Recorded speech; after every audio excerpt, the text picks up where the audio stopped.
The sun gets up every morning and goes down every night. It follows a certain route that determines how the shadows and lights will look like. It will set the mood in the colors that you see. A morning landscape is different from an afternoon one. Even more dramatic is the season's effect on how a landscape will look. The light or lights hitting a face can make all the difference in the world in how a portrait will look like, sometimes to the point of not recognizing the person being portrayed. The light that comes from a light bulb hits the form at a different angle than the light from the sun. Why?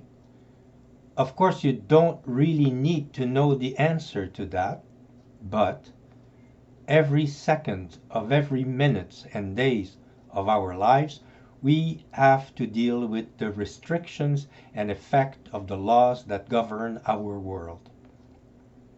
You don't need to be a scientist to learn to draw and paint realistically, but it is what I call that critical thinking that goes beyond what you need to know that will make the experience a full one. That is also how you become what you draw and paint. In a strange way, it helps to bring life to your work.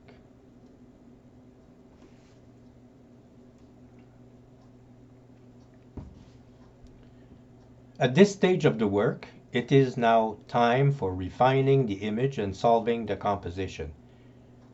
That is when you realize the importance of the sketches. I decided from the beginning to take this drawing and make it into a painting on canvas. I could have started on the canvas, but I decided to use paper. This gives me more freedom when it comes to correcting and improving the composition. If I would have wanted a finished drawing on that paper, I would have proceeded differently. I would have used pencil in the hard range, easier to hide the strokes. Here, I am using different types of pencils and eraser. In this case, I would use anything that I can to get what I want.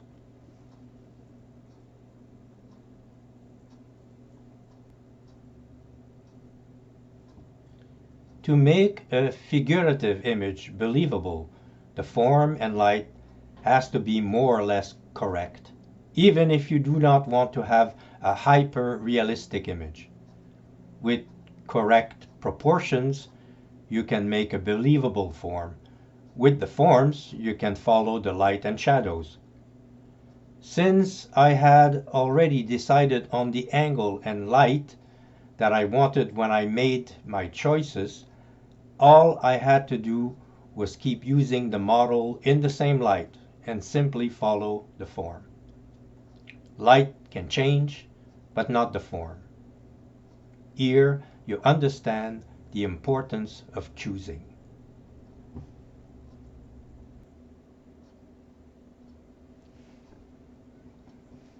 My work is a process of slow unfolding steps. I have developed this process over the years through trials and errors.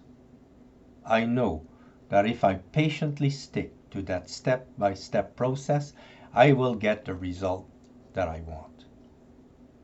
Inside every steps, there is a lot of room for changes, errors, and for free movement. But if I get impatient and try to skip one step to go faster, I eventually have to go back, and it ends up costing me more time and creates more confusion. It also defeats the purpose of having a method. It is a recipe using feelings rather than strict measures, but nonetheless measures the essence of what art is.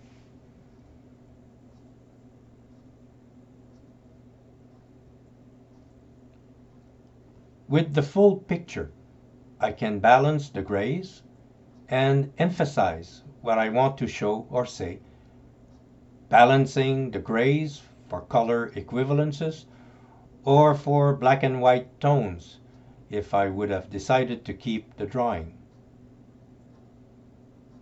Once I am happy that I know enough about the image, then it is time to transfer that drawing to its final support. I make sure that there is room for changes and improvement once on the canvas. Since it is meant to become a finished painting in color, and that I decided to not keep the drawing, it doesn't have to be perfect in the black and white.